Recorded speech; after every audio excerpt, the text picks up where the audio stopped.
When I was graduating, my dad told me this is the right time for me to start building my resume. I was thrilled. I was thrilled to use the new computer that we have recently bought. I soon opened the blank MS Word and started typing with my only index finger, trying to find the words on the jumbled keyboard. And after 2 long hours, I finally finished my resume. But before I could celebrate my victory, the power went off. And you know what? Before this, I did not know that the save button existed, and I have to use it so that my work doesn't get erased. Anyhow, after a few minutes, it got back on the power backup unit. I opened another blank sheet, and intelligently enough, I made the same mistake. I did not save my work. That was exactly my first encounter with computers. Now, fast forward 2 decades, our interaction with technology has grown multifold. The pace of evolution of technology has reached new heights. Earlier, it used to take us years and years to move from one technology to another. Like it took us a handful of years to move from fixed landline to cellular phone. But in today's fast-paced world, it takes us a few months or just weeks maybe to move between the technologies. Like before we acquainted ourselves with the keypad on the cellular phone, we had a touch screen, and then the voice-assisted dialing, and many other features that it's not even possible to keep tabs on it. And this is one of the many seismic shifts in technology that we have seen in our lifetime. Heading IT technologies at the global level, what I have come to realize is not only that technology has changed, but so has a paradigm of leadership. In today's world, where it is continually changing, where our interaction with technology is fast moving, we cannot say that leaders can know everything. This is a myth. And we need to stop telling ourselves this as a qualification for a leadership position. Yesterday's breakthrough can be today's norm. And today's norm will be tomorrow's ancient history. That's how fast things are moving. Hire the brightest young tech prodigy today, and still there will be some technological advancement or a cybersecurity challenge that was neither anticipated nor imagined. That's our word now. We need to leave behind the belief that leaders can or should know everything. I believe in today's world, the heart of leadership is in the courage to delve into the unknown. A key moment of insight arrived to me when I was trying to find the successor to take up my current role. I had a diverse team where each individual was an expert of some technology. And while I was trying to find the person who will be promoted to head of the governance and technology services, it meant managing varied technologies. And while I was trying to find the right successor to take up this role, I saw the hesitation in the potential successors to step up and take the next level. And on paying the attention closely, I came to realize they knew they could not know everything. They did not hesitate to take something which they knew.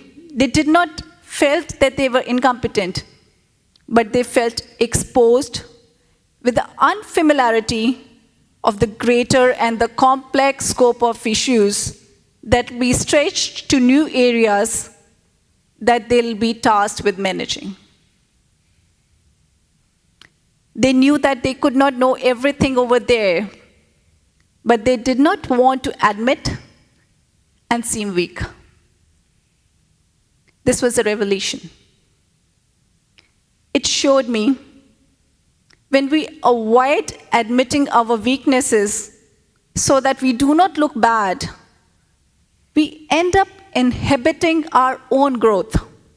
Like Peter Bregman in Harvard Business Review article mentions, hiding our weaknesses in attempt to be a strong leader makes us a weak leader.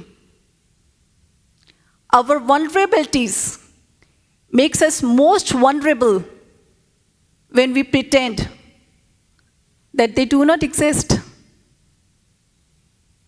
Also, Michael D. Watkins mentions about the 7 seismic shifts, highlighting how manager becomes a leader, though each of these shifts have a particular emphasis, but one thing tying them together is how we need to change our perspective when confronted with unknown territory. The misconception that asking questions, especially to those who report to you, reveals ignorance cannot be far from the truth. Working in IT, where innovation is unceasing, it's wrong to believe to be a master of all the technologies. Like a decade ago, who could have imagined the monumental rise of AI? Would you have? And all these innovations can be daunting. And it is very tempting to stick to a familiar area. But by doing so, restricts the growth of both the individual as well as an organization. Then what to do? What is the right way to lead the unfamiliarity of the innovations? How to lead the unknown? To navigate this ever-evolving landscape, a leader must put his strategy in 3 crucial ways. First, find the ways to collaborate with the people of the professional group who are of the same level as you are. No one thrives in isolation. It's essential to have a professional group of people whose advice and perspective can be invaluable and whom you can turn to. Brainstorm with them. Listen to their advice. Hear their success and failure stories. Learn from it. Do not hesitate to seek guidance and help. Someone told me, as I grew up higher in the ladder of the success, it got lonelier out there. So having a good network of professionals can be helpful in many situations. Create your own circle to lean on. Second, find and learn the ways to ask the right questions. One of the most potent tools in leaders' arsenal is the ability to ask pointed and open-ended questions. Questions that indicate genuine interest and spur innovation in the team. Good questions can spark the brightest ideas. encourage team discussion and innovative thinking. It is rightly quoted by Peter Drucker, leader of the past was the person who knew how to tell. Leader of the future will be the person who knows how to ask. And this is aptly applicable in today's world than ever before. Thirdly and finally, when unsure of direction, consider your organization goal as a North Star. Align your team's agenda, efforts, and goal with the larger vision of the organization. It is imperative that efforts of each team member and the overall goal of your team should be in alignment to and contributing to the larger vision of the organization. Time to time, this alignment helps in optimal decision-making, streamlined processes, and a unified vision. All-knowing, perfectly competent leader had always been a mirage, and so is today. Our strength as a leader lies in acknowledging our gaps in our knowledge. Instead of shying away from what we do not know, embrace it. Rather than considering what we do not know as our weakness, leverage it as our strength. The role of leader is no more to have all the answers, but the ability to ask questions, spark innovations, and guide the team to discover solutions. It's a bright new word out there, and we are the helm, not because we know everything, because we have the courage to admit, learn, and lead. Coming back to one of my successors, one of them was really a brave enough one to admit and share his challenges and reservations that are adding up to his hesitation to take up next level.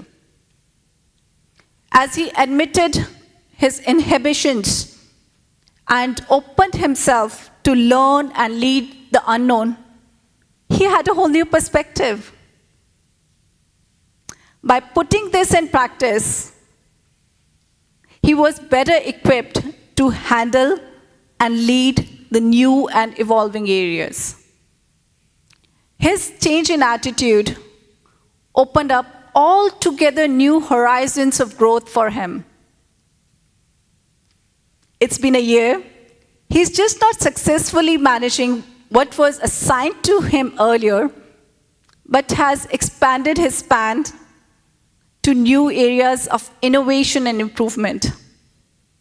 And what I have learned, that today's leader is not someone who knows everything, but is someone who has the courage to acknowledge his gaps and knows how to turn it into the strength. Thank you.